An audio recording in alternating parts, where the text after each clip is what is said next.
Vasna આળબંધ overflow થયો છે। આળબંધ overflow થતા આહલાદક દ્રશ્યો જોવા મળ્યા હતા। છોટાઉદેપુર જિલ્લાની બીજી સૌથી મોટી નદી જે હેરણ નદી તરીકે ઓળખાય છે તે સિઝનમાં 5મી વખત બે કાંઠે થઈ છે। હેરણ નદી બે કાંઠે થતા રાજવાસણા આળબંધ ઓવરફ્લો થયો છે।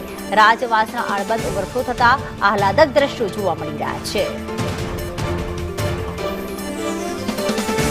તો વાસણા આળબંધ હાલમાં ઓવરફ્લો થયો છે।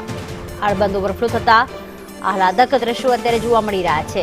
છોટાઉદેપુરની હેરણ નદી જે આ જ સિઝનમાં 5 વખત બે કાંઠે વહેતી થઈ છે, જેના કારણે આ સુંદર મજાના દ્રશ્યો જોવા મળી રહ્યા છે।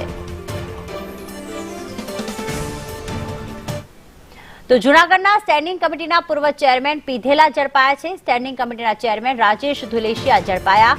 પીધેલી હાલતમાં માથાકૂટ કરતા હતા। જાંજાળા રોડ ઉપરથી પીધેલી હાલતમાં ઝડપાયા। પોલીસે ઝડપી કાર્યવાહી કરવા માંગ કરી છે। સ્ટેન્ડિંગ કમિટીના પૂર્વ ચેરમેન પીધેલા ઝડપાયા। સ્ટેન્ડિંગ કમિટીના ચેરમેન રાજેશ ધુલેશિયા ઝડપાયા છે। કેતન અમારી સાથે જોડાઈ ગયા છે। કેતન, રાજેશ ધુલેશિયા પીધેલી હાલતમાં હતા અને માથાકૂટ કરી રહ્યા હતા, ત્યારે પોલીસે શું કાર્યવાહી કરી? ચોક્કસ કે જે ગઈકાલની ઘટના છે જે ઝાંઝેડા રોડ ઉપર જે તેની ઓફિસ આવેલી છે તેમની બાજુમાં જ તે છે તે પીધેલી હાલતમાં ઝડપાયા છે। અન્ય લોકો સાથે તે માથાકૂટ કરતા હતા ત્યારે પોલીસ ત્યાં પહોંચી ગઈ હતી અને તેમની પાસેથી જે સ્મેલ આવતી હતી તેને કારણે તેમને પીધેલી હાલતમાં છે અને તેમની સાથે પણ પોલીસ સાથે પણ થોડું મિસબિહેવ કર્યું હતું, તેને કારણે પોલીસે તેમની ધરપકડ કરી અને કાયદેસરની કાર્યવાહી હાથ ધરી છે। જી આભાર તમામ વિગતો માટે। તો ખાસ સ્ટેન્ડિંગ કમિટીના પૂર્વ